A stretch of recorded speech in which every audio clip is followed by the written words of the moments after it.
bóyá wa má bọ̀ fún òun gẹ́gẹ́ bí ọba Kakanfò Àfọ̀njá takú kò fẹ́ rọ̀yọ́ ọlágbára aláàbí pọ̀. Àfọ̀njá ní kí ni kí òun ó wí níwájú ikú bàbá yòyè ó ṣe báwọlẹ̀ Àfọ̀njá àwọlẹ̀ náà ń bínú ńlọ́bá di dàrúdàpọ̀. Àsìkò ọ̀hún gan àbá àkànbẹ́ nítorí Àfọ̀njá ní Sókótó ló ti wá kúrà nítorí àbá Gàmbàrí ni wọ́n ń pè orúkọ súná rẹ̀ ní Jálímù. Ominú ló kọ Àfọ̀njá ó fi sọ fáálíbì ò lọ́yá jẹ́kájọ tó wọ́pọ̀ lé Ọ̀yọ́ lórí kíkú Sókótó ọ̀fọ̀mọ ogun ránṣẹ́ kájọ gbógun rè bá láàfin ó ní gbogbo ọ̀bá pa ọ́lẹ̀ ọba kò ní jẹ́kájọ mọ́kànlélẹ̀. Ṣùgbọ́n ohun fáálíbì ń fẹ́ ọwọ́ sọ bá ààrẹ Kakanfò Àfọ̀njá ó ní bí wọ́n bá lè má rẹ̀ máa òun jọba ó ní Sókótó á fún wọn lọ́mọ ogun. Ààrẹ Àfọ̀njá bá gba kámú ó ní kò láṣẹ. Àrẹ̀mọ rẹ̀ tó fi sílẹ̀ ní Sókótó ọmọ tí ń jẹ́ Sàlámì ló ránṣẹ́ sí ó ní kọ́mọ wá jọba ìlú Ìlọrin. Ìgbà òun gbéra ó mú àbúrò rẹ̀ lọ́wọ́ ẹni tí wọ́n ń pè ní Ṣítù. Sàlámì ló jọba àkọ́kọ́ lérí ará Ìlọrin Àfọ̀njá ó kú wọ́n tún fi Ṣítù náà jọba. Àwọn ọmọ Gàmbàrí ló ń jọba látàkókò ọ̀hún wá irú ọmọ Àfọ̀njá fẹ́ jọba wọn ní kò sáàyè. Àtìgbà náà bí Yorùbá bá sọ wípé Ìlọrin Àfọ̀njá Haúsá Aníkèrè Álímì n'Ìlọrin ẹlúlu ló pé odò tán tí apá òkótò mọ́ ọmọ onílé ti yí padà ó jágejì. Èdè àìyedè tí ń bẹ láàrin Yorùbá ohun tó jẹ́ sábàbí rèé kó tó di pé Fúlàní gbà lọrin lọ́wọ́ wa àní débí bàbá ìṣùà wọ́n dé tẹ́sítẹ́sí tọkọ̀tọkọ̀ wọ́n gbé ogun Fúlàní wọ̀yọ́ ogun fẹjú tán ogun ajàmọ́ máàlà ogun pẹ́rú ogun pọmọ. tó Ọlọ́run Elédùmarè ò ní jẹ́ káwa orógun lágbára Ọlọ́run. Gbogbo ogun tó wù kí Fúlàní gbé wá Ẹlẹ́dàá bá wa dá dúró lágbára Ọlọ́run Elédùmarè. Mo mà kó nílé mo kálejò mo kí lọ́kùnrin bẹ́ẹ̀ ni mo kí lóbìnrin. Mo kí oyún inú mo káṣẹ̀ bí mo kí lọ́balọ́ba mo kí ládéládé lóyè lóyè ilẹ̀ Yorùbá mo kí gbogbo ẹ̀yàn ọmọ Yorùbá káàkiri gbogbo ayé ogbojú tí ń wò mí.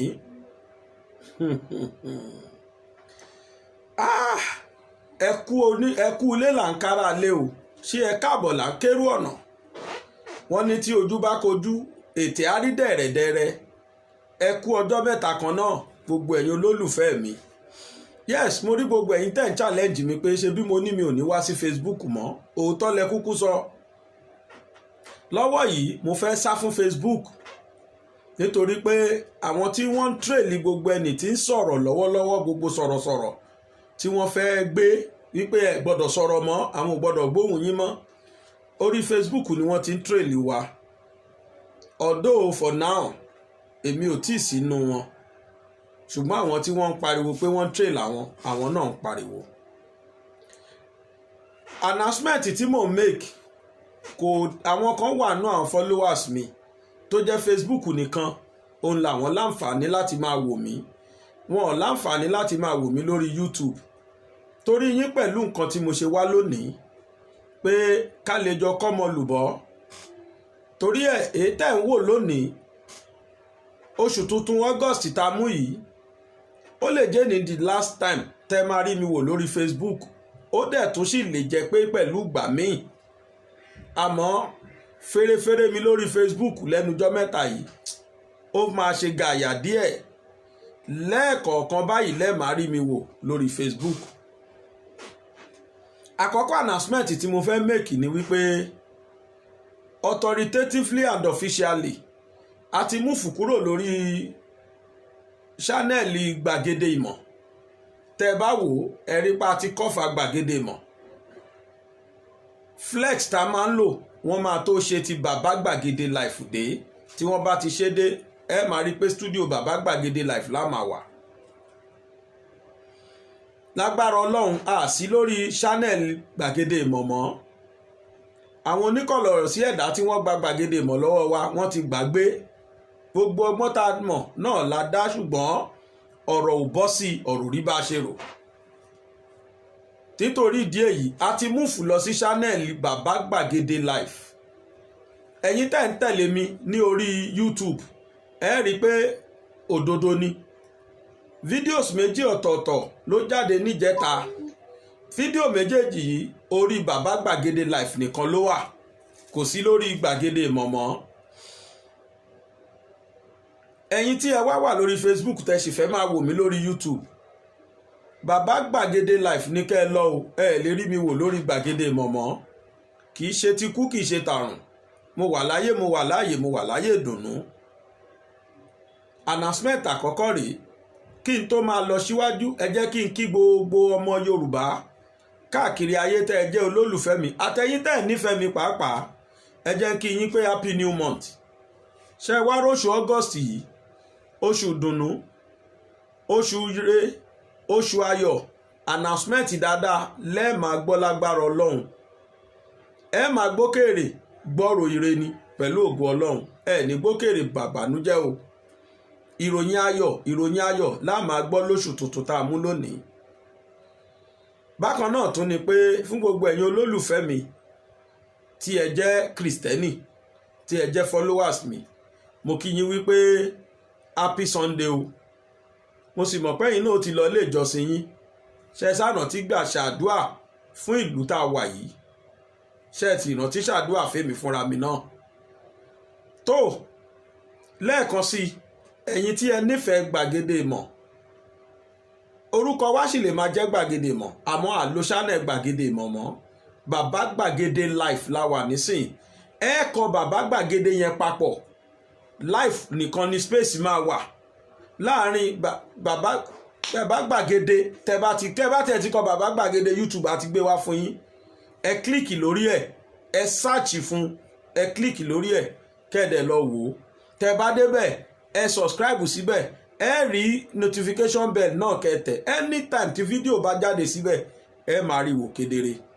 lọ́wọ́lọ́wọ́ mo ṣe ń bá yín sọ̀rọ̀ yìí àwa tá a wà ń bẹ̀ ti fẹ́ wọ 9,000 47,000 làwa tá a wà lórí gbàgede ìmọ̀. èyí tí ìbáwùn mi ni pé àwọn 47,000 yẹn kí ló dé tá a máa kóra wa bọ̀ lórí gbàgede lórí bàbá gbàgede ká tún jọ máa jàǹfààní ètò yìí lọ. tó bá jẹ́ lóòótọ́ nìwọ nífẹ̀ẹ́ mi ìwọ náà darapọ̀ mọ́ bàbá gbàgede life kájọ kọ́mọ lùbọ́.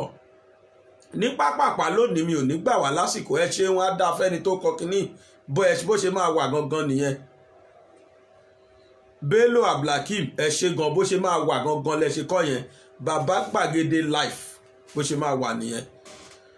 tó lónìí mo níròyìn ayọ̀ ẹyọ kan mo sì tún ní ṣáà lè pè ní ìbànújẹ́ ṣá torí pé òun náà ayọ̀ sì máa gbẹ̀yìn ẹ̀.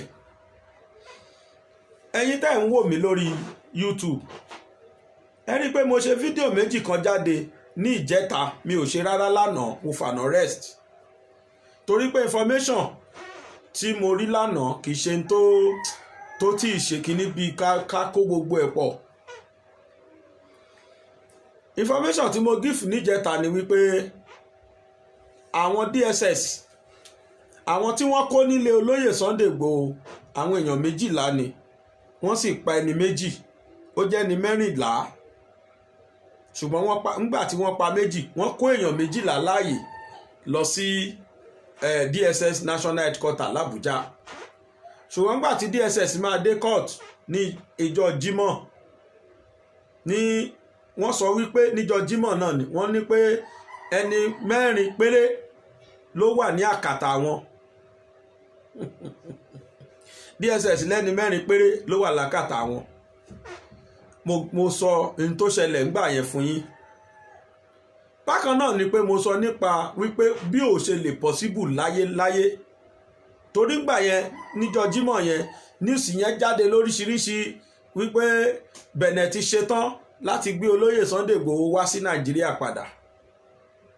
mo wá sọ nínú fídíò yẹn bí ò ṣe lè possible gbogbo òfin tó dé tí wọn ò fi tí Benin ò fi gbọ́dọ̀ gbé wá Nàìjíríà gbogbo ẹ̀ la kóòtù. bákan náà ni wípé mo gbé lọ́ọ̀yà kan wá tíyẹn náà sọ̀rọ̀ nípa ẹ̀ ìlú mi dẹ̀ dùn gbogbo ẹ̀yin tẹ́ ẹ wò ó mo rí pé ẹ gbọ́rọ̀ tí lọ́ọ̀yà yẹn sọ yé gbogbo ẹ̀yin tẹ́ ẹ wà nínú fu ẹ̀dọ̀ fún mo rí pé inú gbogbo yín dùn kódà mo ráwọn tó sọ pé látẹ̀ní lọ o àwọn lè máa jẹun kọ́kàn àwọn balẹ̀ pẹ̀lú táwọn gbọ́ yìí. ní tí gbàgede ìmọ̀ wà fún náà nìyí ní tí bàbá gbàgede life wà fún náà nìyẹn. ṣùgbọ́n lónìí mo tún ní ọ̀rọ̀ lórí àwọn 12 yẹn. ṣé Yorùbá ní má fi nù mí mo mọ̀ ọ́ jẹ DSS fi nù wá ni wọ́n wá rí i pé a ò gbà lọ́wọ́ àwọn tí wọ́n bá fi ẹ̀gbin lọ̀yàn wọ́n á rí èyí tí mo fi sọ pé mẹ́rin ni wípé wọ́n ní mẹ́ta wà lákàtà wọn ṣùgbọ́n ẹyọ kan tó kù táwọn mọ̀ ń pa ẹ̀ wọ́n láwọn ti rìlíìsì yẹn fáwọn ọlọ́pàá ló fi jẹ́ mẹ́rin ní tí mo mí nìyẹn ó fẹ́ yàgbẹ́ àwọn ìyẹn Abdulateef ó fẹ́ yàgbẹ́ bí Saheed ó fẹ́ yàgbẹ́ wọ́n ní àwọn ti rìlíìsì ẹ̀fọ́ ọlọ́pàá wọ́n mọ̀ ń pa yẹn wọ́n dẹ̀ mọ̀ ń pa àwọn mẹ́ta tó kù tí Lady K wà náà mẹ́ta yẹn ṣùgbọ́n mo ní ayọ̀ láti sọ fún wa pé DSS tó ti padà wá sọ̀rọ̀ wípé mistake ni o gbogbo àwọn méjèèjìlá yẹn ló wà lákàtà wọn nísìn wọ́n ní mistake yẹn wá látọ̀dọ̀ àwọn lọ́yà tí wọ́n kọ list wá bóyá court clerk ló ṣe mistake ni o bóyá látọ̀dọ̀ lọ́yà tó kọ list ni o wọ́n sá sọ pé disparity wà ní orúkọ tí wọ́n kọ ránṣẹ́ sí àwọn làwọn fi sọ pé inú gbogbo orúkọ tó kọ ránṣẹ́ yẹn o ẹni mẹ́rin péré làwọn mọ̀ mẹ́ta wà lákàtà àwọn lọ́wọ́lọ́wọ́ wípé ẹyọ kan tó kù ó wà lọ́dọ̀ àwọn tí handover ẹ̀ fún ọlọ́pàá tí ó ń jẹ́ bóyá ó fẹ́ yàgbẹ́ lọ́mọ náà jẹ́ ni bí ó fẹ́ yàgbẹ́ ni o orúkọ yẹn kíkọ yẹn fẹ́ jọ ó fẹ́ yàgbẹ́ so wọ́n ti sọ pé àwọn tó kù yẹn list tí wọ́n ṣe kọ wá sí wọ́n ní orúkọ yẹn wà lọ́wọ́ àwọn but my take is that tó bá jẹ́ pé DSS fẹ́ ṣe òdodo tí kìí ṣe pé wọ́n kọ́kọ́ ní nǹkan kan lẹ́mìí tẹ́lẹ̀ tí wọ́n fẹ́ ṣe fún àwọn ènìyàn kò dìgbà tí wọ́n bá kọ list wá kẹ́ ẹ tó mọ àwọn tí wọ́n mí ṣe bẹ́ẹ̀ yìí mọ àwọn tẹ́ ẹ kó ń bi tẹ́ ẹ ti kó wọn ẹ mọ orúkọ gbogbo àwọn tẹ́ ẹ kó ń bi tẹ́ ẹ ti kó wọn ẹfọ́ntì wo ni wọ́n ní láti deny wọn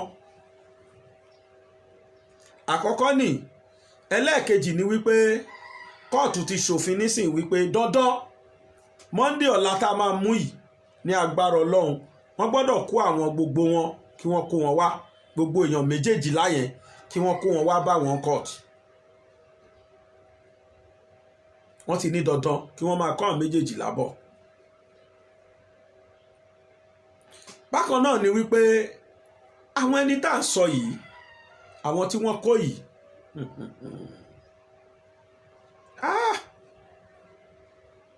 tó bá sọ pé àwọn tí wọ́n ń fi ẹ̀tọ́ ọmọnìyàn dùnyàn àtàwa tá à ń sọ nípa ẹ̀tọ́ ọmọnìyàn àwọn ò ní yé sọ nípa ẹ̀tọ́ ọmọnìyàn nítorí pé n tó ń pè ní fundamental human right ẹ̀tọ́ gbogbo ọmọ Nàìjíríà ni tó e fi mọ́ gbogbo ọmọ Yorùbá pátá lápapọ̀ èèyàn méjìlá ni kì í ṣe mẹ́tàlá o ẹ má ṣìkà o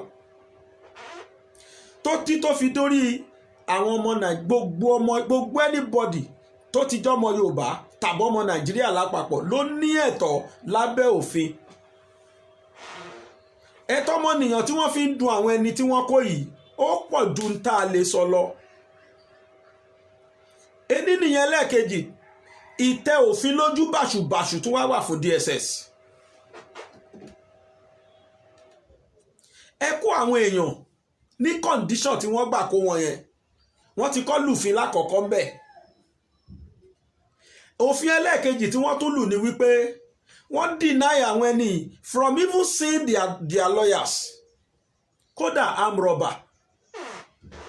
robber tí wọ́n mú mọ́ scene of the crime tí ò bá rẹ́ bí ẹ̀kan yọjú tó máa gba lọ́yà fún gọ́fìmẹ̀ntì á gba lọ́yà fún lọ́wọ́ ara wọn kan tó bá ṣẹjọ́ ẹ kóòtù mi anyway pé mo sọ bẹ́ẹ̀ torí pé òfin kan sọ pé it is better for the law to free 10 criminals than to convict one innocent. That is the rule of law. Òfin sọ pé ó sàn kí òfin dá criminal ọ̀daràn 10 sílẹ̀ kó máa lọ ju kí òfin fi ìyà jẹ aláìṣẹ̀ ẹyọ kan lọ. And not until tí kóòtù bá tó pè wọ́n ní ọ̀daràn anybody tí wọ́n bá mú suspect náà sì máa pè é nínú òfin lábẹ́ òfin ó sì ní ẹ̀tọ́ ọmọnìyàn tiẹ̀ tí wọn ò gbọ́dọ̀ fi dùn ún àní wọ́n mú wọ́n rí tó wọ́n jọ exchange ìbọn pẹ̀lú ọlọ́pàá pẹ̀lú pé wọ́n mú yẹn ó tún sì ní ẹ̀tọ́ ọmọnìyàn tó sì ní lábẹ́ òfin. tó bá kú sí custody in the course of torturing, tọ́lọ́pàá tó tọ́ṣọ ò bá ṣọ́ra wọ́n á tún charge ọlọ́pàá fún mistorturing. Inú òfin náà ni mistorturing wà. Nítorí pé ńgbà tẹ́ ń tọ́ṣọ ẹ̀ yẹn suspect lásán ló sì jẹ́. Ẹ lè evidence to proof wípé lóòótọ́ ló ṣẹ̀ṣẹ̀ yẹn, ṣùgbọ́n ńgbà tí kóòtù ò tí convict ẹ̀ wípé ó jẹ̀bi, ẹni yẹn ò lọ́wọ́lọ́wọ́ ńgbà yẹn o suspect ni.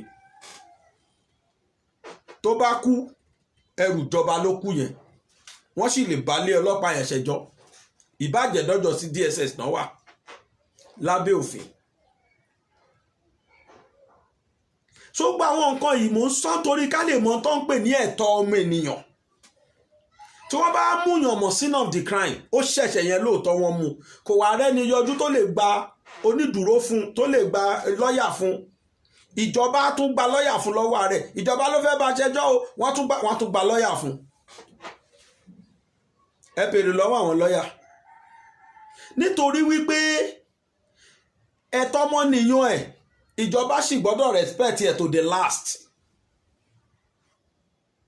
Ká tó wá sọ pé àwọn tẹ́ ẹ mú ní condition tẹ́ ẹ mú yẹn láìṣẹ̀ láìrò ẹ lọ kó wọn lóru. Wọ́n ti dá Lédìké lẹ́sẹ̀ already. Wọ́n ti dá lẹ́sẹ̀. Dá lẹ́sẹ̀ nìkan kọ́, èyí tí wọ́n tún wá ń fún wọn jẹ kò ṣeé gbọ́ sétí, àfi kódà lọ gbẹ́ ẹ̀wọ̀n wọn kì í fúnyàn nírú oúnjẹ bẹ́ẹ̀ jẹ. Ó ní ọdún tèmi fi ṣiṣẹ́ lọ́gbà ẹ̀wọ̀n kí n tó resign.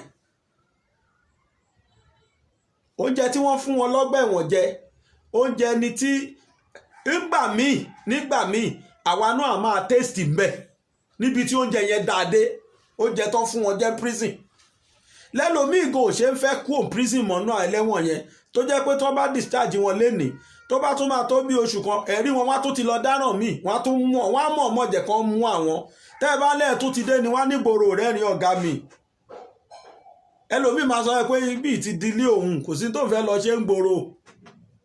Torí pé nínú ọgbà ẹ̀wọ̀n bẹ̀, bóyá nǹkan kan lórí fọwọ́ pa, kò ní dáràn tó máa fi condemn òun. Ẹ̀wọ̀n kékeré bí òdọdún 2 lọ 3 ló máa lọ dá.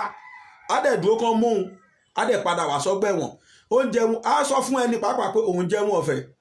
Ìjọba dáṣọ sóhun lọ́rùn, wọ́n fóun nílé ọ̀fẹ́. Ẹ ní láti lọ wo báwo náà ṣe ń ṣe wọ́n sí lọ́gbà ẹ̀wọ̀n. Ní tí wọ́n ń pè ní fundamental human right tó wà lọ́gbà ẹ̀wọ̀n fẹ́lẹ́wọ̀n. Tẹ́lẹ́wọ̀n gangan tó mú tó ti dá lẹ́jọ́, tí wọ́n bá wá ń ṣe bẹ́ẹ̀ sí wọn, kí ló wá ṣe DSS tí wọ́n wá ń ṣe àwọn èèyàn wa tí wọ́n kàn mú tẹ́ ẹ mú lọ́nà àìtọ́, tẹ́ ẹ wá ń ṣe wọ́n bí ẹranko. Mi ò lè imagine o ní tí mo gbọ́ lẹ́nu lọ́ọ̀yà wọn. Lọ́ọ̀yà wọn sọ pé engine oil ni wọ́n fi ń ṣe epo sínú ọbẹ̀ fún àwọn èèyàn jẹ. Mi ò gbọ́ rí láyé mi. Engine oil ni wọ́n fi ń ṣe epo fún àwọn èèyàn jẹ. Náà máa fi ṣe ọbẹ̀ tí wọ́n máa bù sínú bàbà àbí fùfú tó ń fún wọn jẹ. Engine oil. Kódà lọ́gbà ẹ̀wọ̀n wọn kì í ṣe bẹ́ẹ̀. Tí wọ́n bá ṣe ẹ̀wà fún àwọn ẹlẹ́wọ̀n tán, ibẹ̀ lèmi ti jẹ́ kí n tó resign after many years. Tí wọ́n bá ṣe ẹ̀wà fún wọn tán, ẹ̀wà yẹn gbọ́n ẹ̀yìn náà jẹ. Tó bá dẹ̀ jẹ́ ráìsì ni wọ́n á tún fẹ́ já sí. Nítorí pọ́gbà ẹ̀wọ̀n la pè correctional home ni. Wọ́n fẹ́ correct wọn kan tó dá wọn padà sí society ni. Kódà àwọn tán ní kan lọ pa, wọ́n á fún wọn lóúnjẹ jẹ títí dìgbà tí tíjọba máa rẹ́dì láti pa wọ́n. Ó ṣe wá jẹ́ wípé DSS wá ń train, ó wá ń tọ́jú àwọn tí wọ́n mú ìbí ẹranko. Wọ́n wá sọ wọ́n di ẹran, wọ́n wá fún wọn ní nǹkan rí jẹ. Wọ́n fi engine oil ṣe epo sínú ọbẹ̀. Ẹlẹ́wọ̀n tó dáràn ni mò ń sọ bá ṣe ń treat wọn lọ́gbà ẹ̀wọ̀n yìí. Kò ní yà wá lẹ́nu. Ní ọgbà ẹ̀wọ̀n, a ní mosquito net tá a ti fi sí orí bẹ́ẹ̀dì ẹnì kọ̀ọ̀kan lọ́gbà ẹ̀wọ̀n. Ẹ kóòtì mi lẹ́niwẹ̀ pé mo sọ bẹ́ẹ̀. Wọn ò yàtọ̀ sẹ́ni tó wà lóstẹ̀, Ọlọ́run kan má jẹ́ ká rọ́gbà ẹ̀wọ̀n ni. ihun tí wọ́n fi yàtọ̀ sí ẹni tó wà nígboro ni pé freedom táwa ní àwọn ò ní ó tọ́. ẹlẹ́wọ̀n entitled sí mosquito net orí bẹ́ẹ̀dì dẹ̀ ni wọ́n sùn láwọn tí wọ́n ti dájọ́ fún o mi sọ àwọn awaiting trial o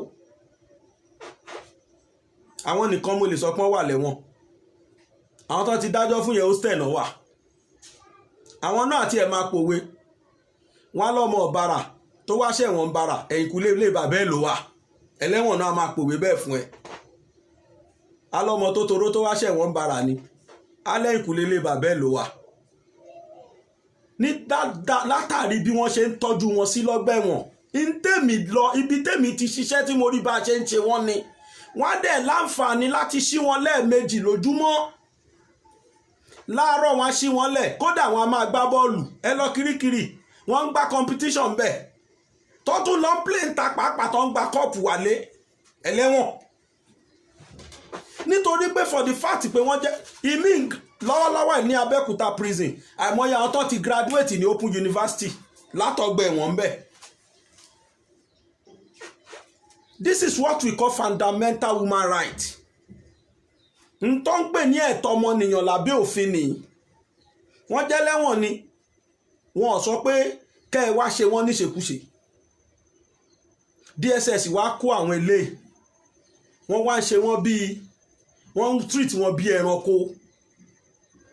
Imagine kí high court sọ pé kẹ́ ẹ kó àwọn èèyàn wá sí court kí wọ́n máa kóòtù òfin tí magistrate court fún àwọn kóòtù magistrate court fún high court.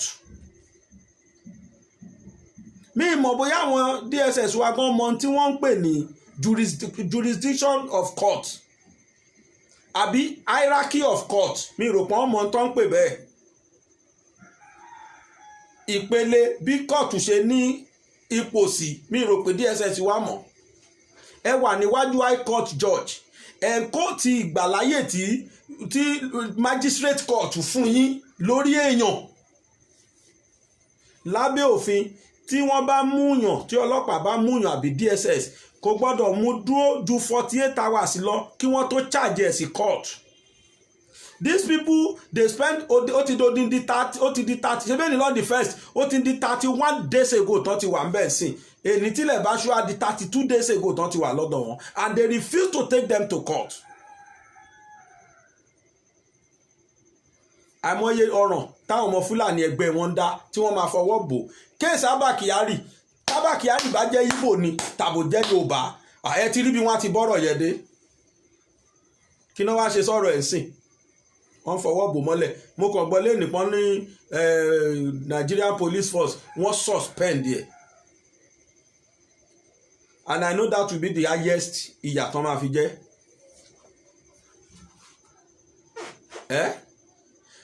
tí wọ́n ń pè ní law nínú òfin ní tó ń pè ní law ni pé there must be equality before that law kófin tó di òfin ó gbọ́dọ̀ bind it must bind on every citizenry of that country ìyẹn náà ń pè ní law no matter your creed and your class ní tó ń pè ní law tó ń pè lófin nìyẹn kó tó dòfin kó tó di rule of law kó tó di constitution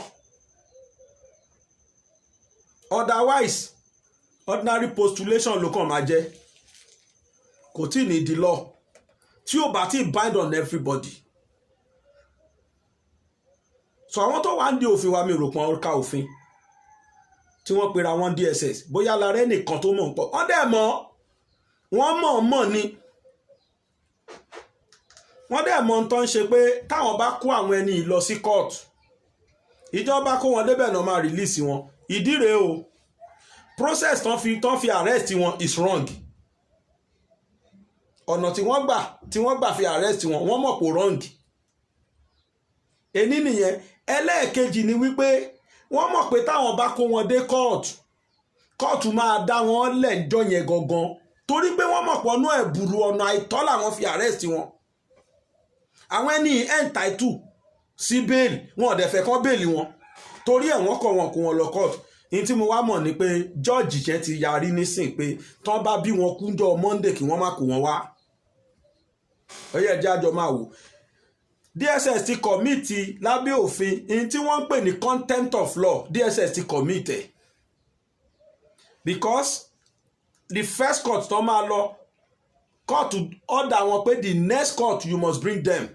Wọ́n refuse láti kó wọn lọ in tó ń pè ní contempt of law wọ́n ti ṣe. Tó bá jẹ́ individual ló yẹ kán ní kán lọ remand wọn sí correctional home ni fún contempt of law. But torí pé ìlú tá wà yìí there's nothing like fundamental human right.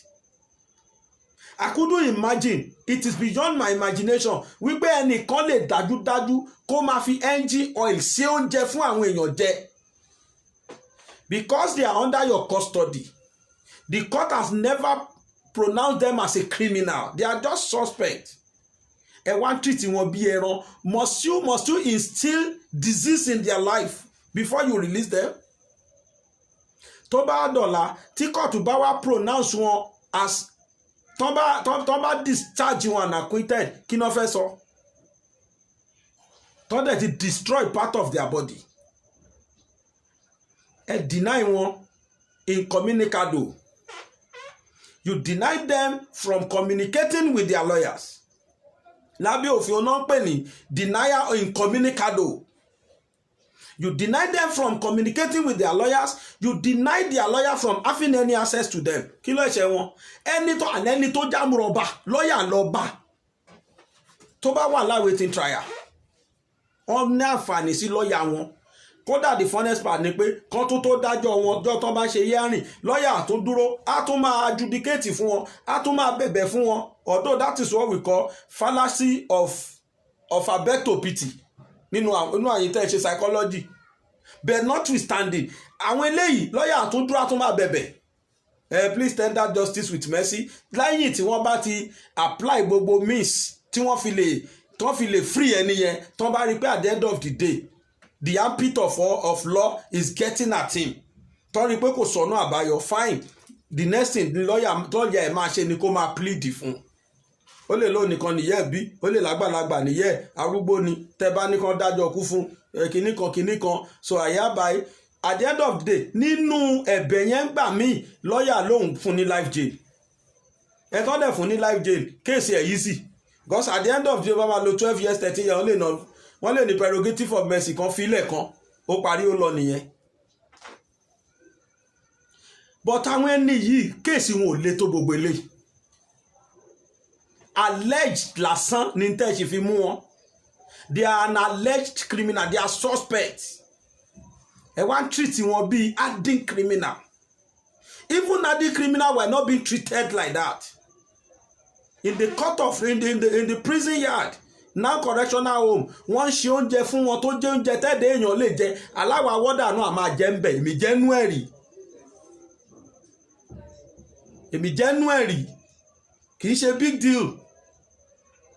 Ìwọ tó bá ṣe o láǹfààní láti taste ẹ̀ àdẹ torí ẹ̀yàgbẹ́ torí ń tà ń fún wọn jẹun tó ṣe jẹ ni. Ẹ wá lọ fi oil motor engine oil ẹ lọ fi ń ṣe oúnjẹ very barbaric and a callous act.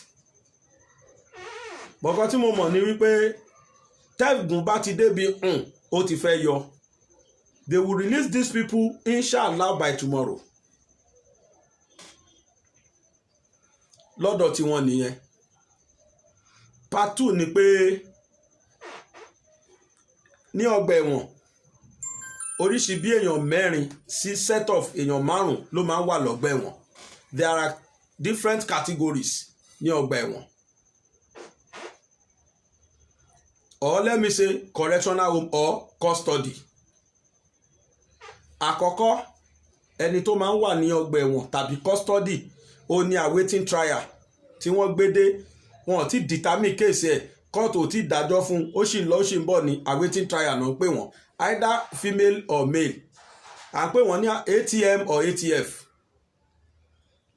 Ẹ jọ̀ọ́ ẹ máa fọkàn bá mi lọ ní àlàyé mi yìí o orí ọ̀rọ̀ Ìgbòho ni mò ń lọ o mo dẹ̀ fẹ́ ká mọ orú condition wo ni Ìgbòho wà ó ní part 2 tí mo fẹ́ sọ yìí. Ẹni ẹlẹ́ẹ̀kejì tó máa ń wà ní custody lẹ́yìn awaiting trial ẹni ẹlẹ́ẹ̀kejì ẹni ẹlẹ́ẹ̀kejì ni àwọn tí wọ́n ti convict tán ti dájọ́ fún tó jẹ́ pé ẹ̀wọ̀n wọ́n dájọ́ ẹ̀wọ̀n fún wọn lè jẹ́ ọdún kan lè jẹ́ ọdún méje lè jẹ́ ọdún mẹ́rin à ń pè wọ́n ní convict prisoners ó lè jẹ́ male ó lè jẹ́ female CM or CF. ẹni ẹlẹ́ẹ̀kẹta ó ní condemned criminals either male or female à ń pè wọ́n ní CC condemned criminal either male or female. ẹni ẹlẹ́ẹ̀kẹrin òun làwọn tí wọ́n ń pè ní lọ́jà. ṣé ráwọn lọ́jà yẹn lóòótọ́ ilé ẹjọ́ ló máa fi wọ́n sẹ́wọ̀n ọ̀nà méjì ló pín sí. àwọn kan wà tí wọ́n jẹ́ international criminals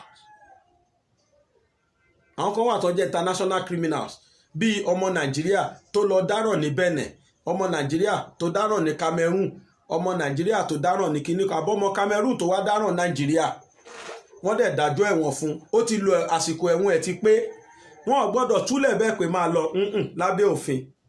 wọ́n á pe embassy Cameroon ọmọ yín tó wà lọ́dọ̀ wa ó ti free lẹ́ni o expiration of years ẹ̀ ti pé o ẹ̀wà àgbà wọ́n gbọ́dọ̀ hand over ẹ̀ fún Cameroon embassy. but tí Cameroon embassy ò bá tí ì yọjú tásìkò ẹ̀wọ̀n ẹ̀dẹ́ ti pé tó sì wà lọ́gbà ẹ̀wọ̀n lọ́jà ni kì í ṣe criminal mọ́. gbogbo ẹ̀tọ́ ọmọnìyàn ni wọ́n máa fún un. wọ́n á túlẹ̀ láàárọ̀ ṣúlẹ̀ a máa rìn a máa ṣeré tí ó lè tì ní pé kò lè jáde kó lẹ́nu gate torí lọ́jà ni. bẹ̀tọ́ bá ń tẹ́lẹ́wọ̀n mọ́lé wọn nídìí kan tì mọ́lé bọ́n ṣe ń ṣẹlẹ́wọ̀n wọn lè ṣe bẹ́ẹ̀ mọ́ torí kì í ṣẹlẹ́wọ̀n mọ́ lọ́jà ni. ẹni ẹlẹ́ẹ̀kejì tó jẹ́ lọ́jà ẹlẹ́ẹ̀kejì onírú tí Ìgbòho wà ẹni tá a kàn fi pamọ́ síbì kan ná for his own security purpose. ibi tí Ìgbòho wà nìyẹn is a lodger in the custody kò kí ń ṣe ẹlẹ́wọ̀n. ẹ̀yin tẹ́lẹ̀ wo program mi lórí because in tó ń ṣẹlẹ̀ yìí ń kó òfin ní and mi ń ṣe lọ́yà ṣùgbọ́n mo ní romance gan pẹ̀lú law nítorí iṣẹ́ tí mo ti ṣe rí. odidi oṣù 9 ni mo lò ní training school so mo mọ̀ ń pa ẹ̀ díẹ̀. now lábẹ́ òfin tẹ́ bá rí i pé life ẹnìkan ò safe legally òfin lè remand ẹ̀ sí custody wọ́n á dẹ̀ máa ṣọ́. ẹ̀yin tẹ́ wo program mi lórí YouTube lórí Bàbá Gbàgede Live ẹ rí i pé the last video tí mo release mo sọ fún yín pé kò possible láyé lábẹ́ òfin pé kí Benin kan release Ìgbòho pé kí Nàìjíríà mú is never possible. ìdí rèé oríṣi èèyàn méjì ló máa ń dáràn tó máa jẹ́ international criminal tó lè repatriate. ẹni tó bá jẹ́ pé ó plan coup tó ṣe nǹkan tó ń pè ní tó commit treasonable and felony tó wá ìlò tó escape Interpol lè arrest ẹ̀ kí wọ́n repatriate ẹ̀ padà sílùú ẹ̀ lábẹ́ òfin it is allowed. ẹni tó bá jẹ́ known hardened criminal like murder apààyàn tó wá escape kó lu ẹ̀ tó ìlòpù lọ sí country míì Interpol lè mú kí wọ́n dá padà kán repatriate ẹ̀ sílùú ẹ̀. but ẹni tó bá jẹ́ asylum seeker nínú international law nínú law of United Nations there is provision for anybody kó seek asylum ní country kan. country téèyàn kan bá ti wá seek asylum that country has no right under constitution no matter the condition tẹ́ni yẹn bá wọ̀lú yẹn that country has no constitutional right láti dátọ̀ òun padà fún country tó ti elope.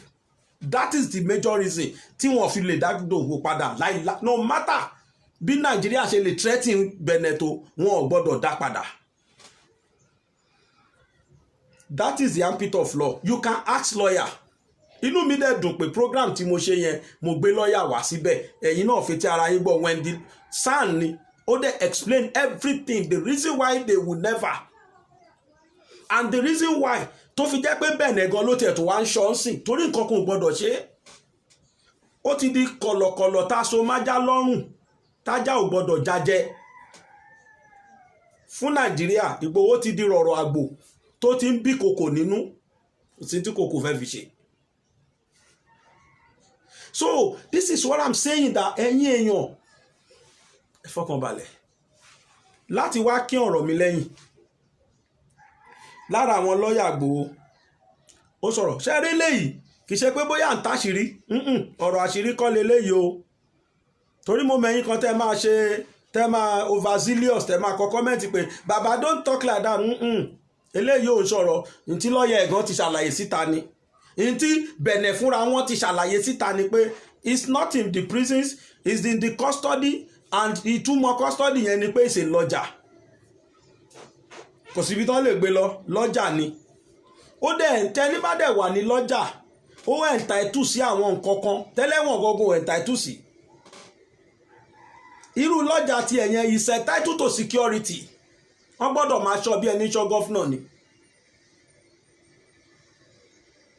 Ìdí gan nìyẹn pàápàá tí Bẹ̀nẹ̀ ò lè sáré rìlíìsì ẹ̀ pé kó máa lọ Germany. Ìdí nìyẹn. Ìdí nìyẹn tí Bẹ̀nẹ̀ tó fi jẹ́ pé wọn ò lè ever prosecute ẹ̀ pé ó Bẹ̀nẹ̀ yìn wọ̀lú àwọn. Any means tó bá wọ̀lú yẹn lòfin yẹn sọ, any means tó bá wọ̀lú yẹn, they must give him protection because he's an asylum seeker. Tó dẹ̀ wà proved wípé ìlú tó ti ń bọ̀ yẹn lóòótọ́ wọ́n threaten life ẹ̀, wọ́n pààyàn sínú ilé ẹ̀, wọ́n kó èèyàn 12 lọ. Evidence wo la tún ní ìdìjàre o? How many evidence do we need? We don't need any evidence anymore. It is clearly and crystally clear wípé his life is not safe in this country, so he has to run for his dear life. Yorùbá ní tílẹ̀ yóò bá gbé mi máa lọlẹ̀ mí tuntun, àwọn èèyàn tó ń bẹ níbẹ̀ ni ó pìwàdà. Ṣọ̀ún Ògúnlọlá ló sọ bẹ́ẹ̀. So tílẹ̀ yóò bá gbàyàn, èèyàn á lọlẹ̀ mí, you migrate. Kódà nù súnà Ànábì Muhammad sallallahu alaihi wasallam, òun náà ni pé tó bá wà ń lu kan tí ìlú yẹn nira fún ẹ, kó o migrate kú òǹbẹ, kó ṣe jíra kú òǹbẹ lọ sílùú mi. It is like that also in the law. Tó bá ti rí pé threat to life náà ń pè lábẹ́ òfin, if you see that there is threat to life, to your life, migrate. Seek an asylum in another place. So in every ramifications, in all jurisdictions, Igboho can never be extradited to Nigeria. It's not possible. And it's not a prisoner. Gbogbo èyí tẹ́ ń gbé rumors kiri pé ọlọ́mú wọn ti jail ẹ̀, is never jailed. Whatever custody tó bá wà is just a lodger. It's just a lodger. And everything about him is now on the neck of Benin Republic. So, I have a video here tí mo fẹ́ ká jọ gbọ́ láti kín ọ̀rọ̀ mi lẹ́yìn. Kí lorúkọ ẹ̀? Channels, as I think. Ó dà pé àwọn ni wọ́n gbé fídíò yẹn wá. Níjọ́ tí mo wò mo ní yes, ẹ̀yin get intense ọ̀, òdodo ni. Lawyer náà ni wọ́n lọ interview and man explain it totally. So ní àwọn knowledge tèmi lórí òfin lèmi gbé kalẹ̀ yìí.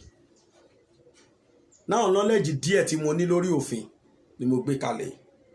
Authorities in Benin Republic say the arrested Yoruba Nation agitator Sunday Adeyemo, popularly called Sunday Igboho, is being kept in prison to protect him. According to his lead counsel, Malik Olusegun Falola, who spoke exclusively with TVC News in Cotonou, the country's capital, said the Beninese government felt they owe Igboho a duty to protect and rather provide him security and protection till the uproar generated by his arrest calms down. TVC News senior political correspondent Ayodele Zubako has updates from Cotonou. Of Chief Sunday Adeyemo, popularly called Sunday Igboho, by the government of Benin Republic. His arrests has generated public interest in and out of Nigeria, but several controversies and speculations surrounding the fate of the Yoruba Nation agitator were put to rest by his lawyer, Malik Olusegun Falola, in an exclusive interview with TVC News. A French-trained PhD holder who teaches law in one of the universities in the Benin Republic, Falola cleared the air when he spoke with us in Yoruba language. He addressed speculations and the possible extradition of his client to Nigeria.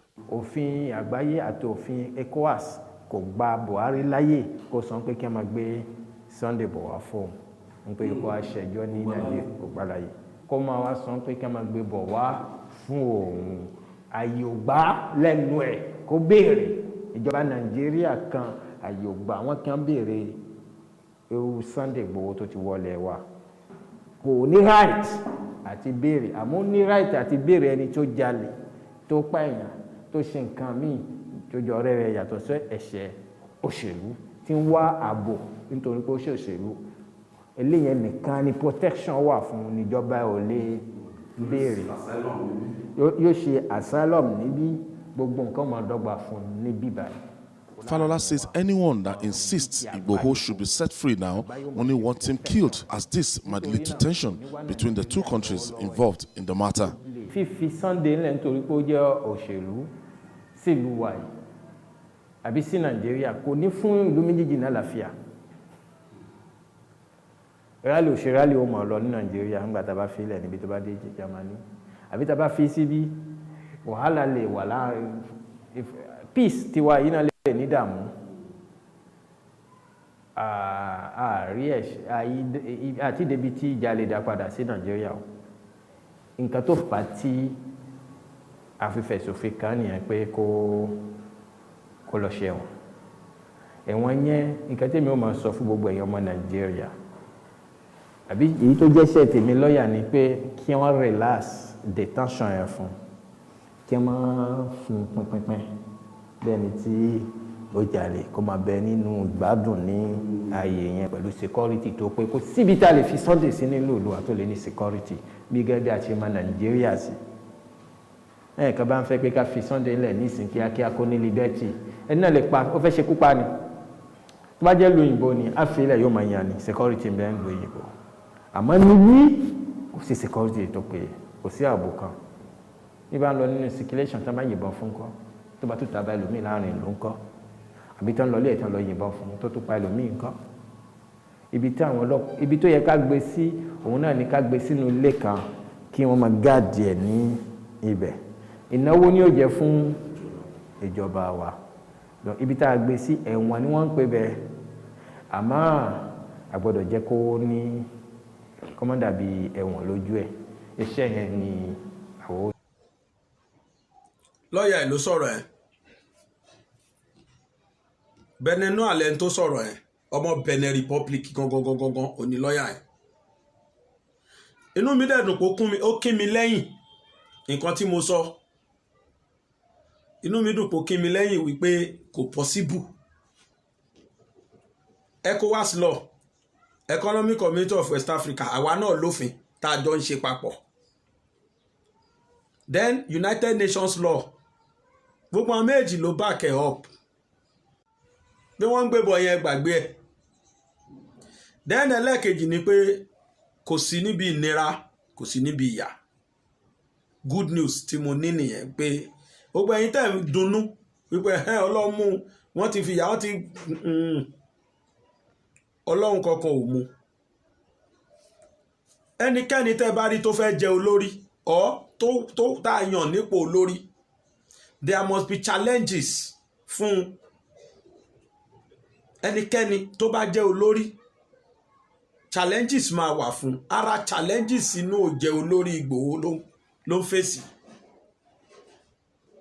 Ìgbòho nìkan dẹ̀kọ́ tẹ́ bá rántí mo sọ fún wa nípa ọba kan ọba ó dà pé ó dàbí ìrántí state ẹ̀ mọ́ tó lóun fún Fúlàní ní 30 days àwọn Fúlàní apanirun pé kí wọ́n kúrò nílùú òun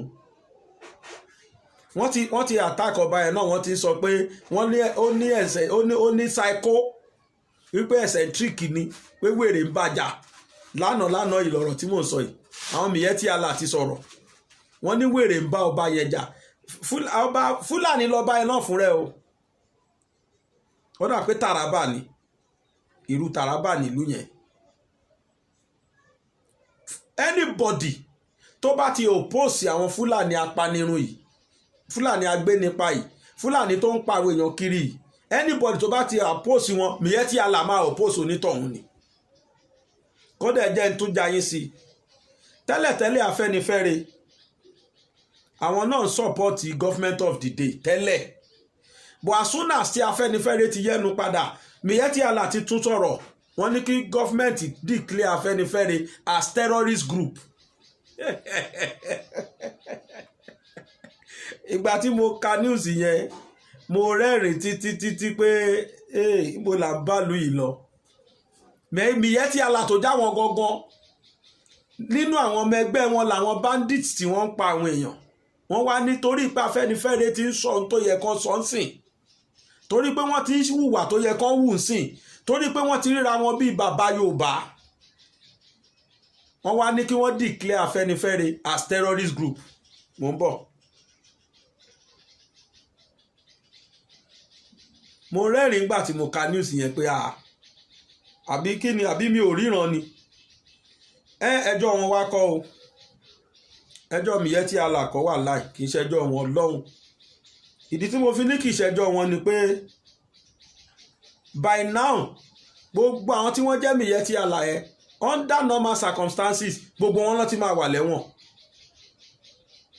bọ́ torí pé wọ́n gbà wọ́n láyè àtàwọn northern coalitions wọn tán pera wọn northern coalitions ó yẹ kí gbogbo wọn ti wà behind the bar because àwọn ni wọ́n ní àwọn gangan ni bandits. mo ń bọ̀ northern coalition declares Afẹ́nifẹ́re a terrorist organization calls for its proscription.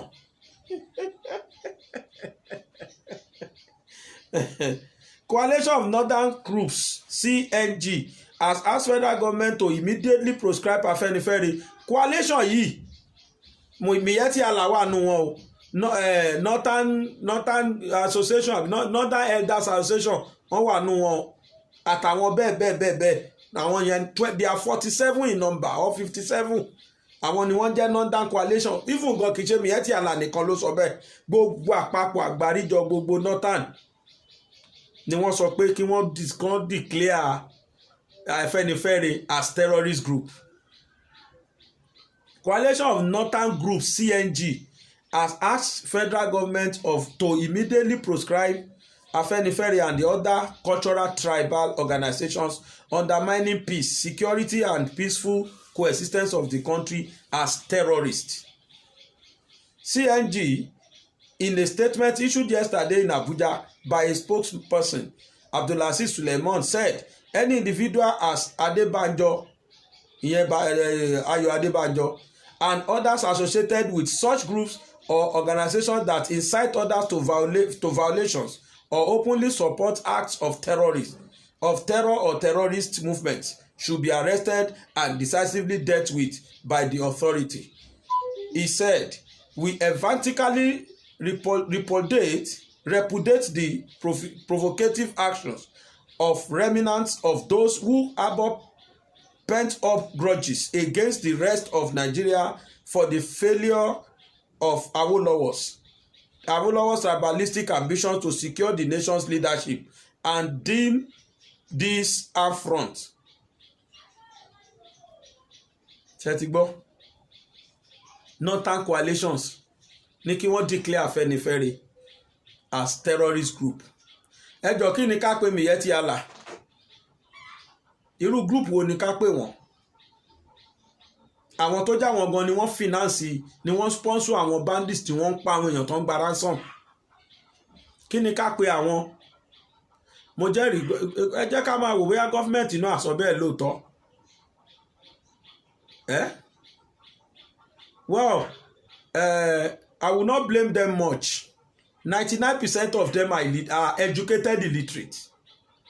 Most especially man tó máa ń jẹ́ spokesman wọn tẹ́nu ẹ̀ máa ń dùn gan yẹn. He is an educated illiterate. Kò dẹ̀ sí nǹkan tó fún wọn láyè àwọn náà wà níjọba. Gbogbo àwọn ẹni ẹlẹ́ni tí wọ́n ń pàápàá padànù ó dùn mọ́ wọn inú wọn dùn sí. They like it like that. But tó bá jẹ́ Yorùbá ló ṣe nǹkan kan lẹ́sẹ̀kẹsẹ̀ wọ́n á ti sọ̀rọ̀. Well, ẹjọ́ mo níṣẹ́ kan bẹ̀ ẹ̀yin èèyàn mi tẹ́ ń wò mí. Ẹ bá mi lọ sí inú tẹ́ bá nífẹ̀ẹ́ sí ètò yìí tẹ́ dẹ̀ sì fẹ́ máa rí mi wò ẹ lọ sínú channel tuntun tá a ẹ̀ṣẹ̀ wà Bàbá Gbàgede Live ẹ ṣáàṣì fún lórí YouTube ẹsẹ̀kẹsẹ̀ bá tẹ̀ ti kọ Bàbá Gbàgede papọ̀ lẹ́sẹ̀ ẹ ti rí YouTube but because YouTube ti dá mọ̀ wọ́n máa gbé yín lọ bẹ̀ tẹ́ bá débẹ̀ ẹ click síbi subscribe kẹ́ẹ̀dẹ̀ click àmì aago yẹn ìyẹn ló ń pè ní notification bell wọ́n á sọ fún yín tá a bá tún ti jáde. Bákan náà ni pé arákùnrin kan wà or channel kan page kan wà lórí Facebook ìwà tẹ́ni yẹn ń wù ìwà ọ̀daràn pátápátá ni. Èmi post nǹkan sórí YouTube tọ̀hún á dẹ̀ lọ látòrí YouTube á dẹ̀ lọ gbé iṣẹ́ yẹn wá sórí Facebook wọ́n pè ní Special Omonze wọ́n pe channel ẹni yẹn ní wọ́n pe page yẹn ní Special Omonze lórí Facebook. If you are watching me, let this be the last warning fún ẹ láti tún gbé iṣẹ́ anything tó jọ mọ́ṣẹ́ mi tó bá ti rí ojú tèmi ó lè gbéṣẹ́ àwọn tó kù má ever tó gbéṣẹ́ mi sórí Facebook mọ́ o. If you try it I will arrest you up máa fi copyright gbé ẹ máa dẹ̀ make sure pé channel ẹ̀yẹn wọ́n sì sẹ̀. Dẹ̀yìn tẹ́ bá wo program mi lórí YouTube tí ẹ bá rí fídíò mi yìí ní any channel tó yàtọ̀ sí Bàbá Gbàgede Live ẹ ṣáà máa bá mi report channel yẹn because mi wá mọ nǹkan tó dé àwọn èèyàn wọ́n máa ń trail mi ni tí bá ti ń ṣe fídíò tó pass by wọ́n á gbé wọn sáré lọ post ẹ̀ èmi nìkan kọ́ ni mò ń present I don't know why anytime tí bá ṣe fídíò àwọn èèyàn á gbé báwọn á dẹ̀ lọ post ẹ̀ sínú group wọn tẹ́ bá ṣáàtì rí fídíò yìí ní any channel lórí YouTube ẹ ṣá report channel yẹn straight ẹ ṣá bá mi report ẹ̀ mi ní sọ jù bẹ́ẹ̀ lọ. Then Special Omonze stop stealing my work and post it to Facebook. If you try it again I will report your page. Màá report ẹ o fún Mark Zuckerberg wọ́n á dẹ̀ gba page yẹn lọ́wọ́ ẹ̀ mo ń ṣe àlọ́síwájú jàǹsìn gbogbo ẹ̀yin tẹ́ ẹ wo program yìí gbogbo yín ni mo dúpẹ́ lọ́wọ́ almost 6,000 of you or 7,000 yes ká tó ríra báyìí ó lè tó jẹ́ middle of this month mi lè sọ because Facebook mi gẹ́gẹ́rẹ́ mi lórí Facebook mo minimize it for my own security sake but gbogbo gbà tẹ́ bá fẹ́ ká kọ́ ọmọ lùbọ̀ ẹ máa pàdé mi lórí YouTube ìyẹn ìyàwó àlùkò ló ń wò special people ló ń wò kì í ṣe just anybody kì í ṣe gbogbo èèyàn rẹpẹtẹ ẹ̀yin tẹ́ ẹ ń wò mí lórí Facebook you are too much special to me too you are special people because tí ò bá sí bá a ṣe bá a lè kò sí tí bá a là fẹ́ lá tí ò bá sẹ́yìn tẹ́ ń bá mi wò lórí Facebook ni irú wa yà á ti parí ẹ̀ à ní ṣe mọ́ so ẹ ṣe gbogbo yín mo dúpẹ́ lọ́wọ́ ẹ̀ pápátá gbogbo ẹ̀yin fans mi tẹ́ ti miss mi in tó fàárẹ̀ tí mo fi ń sá lórí Facebook for my own security reasons ẹ má bínú torí Ọlọ́run ẹ jẹ́ ká jọ kọ́ ọmọ lùbọ́ mo tún sọ lẹ́ẹ̀kan sí ẹ subscribe sórí Bàbá Gbàgede Live sí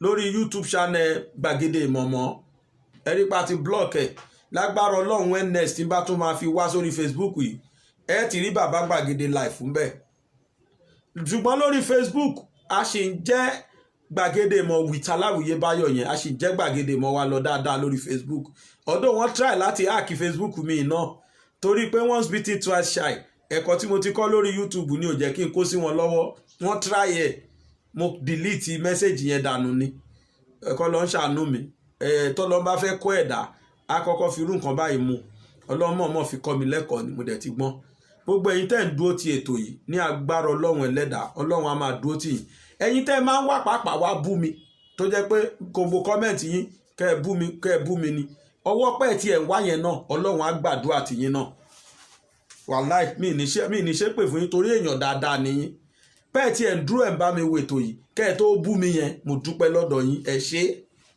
èèyàn rẹ nìyín torí pé ẹni tó rí ni tó mọ́ ni lójú ẹ jẹ́ á dúpẹ́ lọ́wọ́ ẹ o àìmọye ẹni tí ò tiẹ̀ mọ̀ pa ẹ̀ exist rárá ọwọ́ pẹ́ ń wá bú mi yẹn ẹ ṣeun mo mọ̀ pé jọ́kànjọ́kàn lọ́wọ́ ajẹ́kànjẹ́ kẹ́ change mind yín máa kàn dọ̀rẹ́ yín ni gbogbo yín mo dúpẹ́ lọ́wọ́ ẹ ṣé o mo dẹ̀ tún bẹ̀yìn ẹ jẹ́ kájọ lọ sórí YouTube sórí Bàbá Gbàgede Live kájọ build channel yẹn pápápá kó dé ipò 47,000 èèyàn tí mo filẹ̀ sí orí gbàgede ìmọ̀. Ó wù mí kí gbogbo 47,000 yẹn kájọ move náà lọ sórí bàbá gbàgede live. Ẹ ṣé mo dúpẹ́ lọ́wọ́ yín o, oníyanṣe o, ọlọ́kà ṣe, gbogbo ẹ̀yin tẹ́ bá mi fẹ́ jẹ tèmi náà, gbogbo yín náà ni mo dúpẹ́ lọ́wọ́ ẹ o. Èmi bàbá gbàgede ìmọ̀, bàbá gbàgede live, èmi náà ni mo ń sọ fún yín pé láyọ̀ o.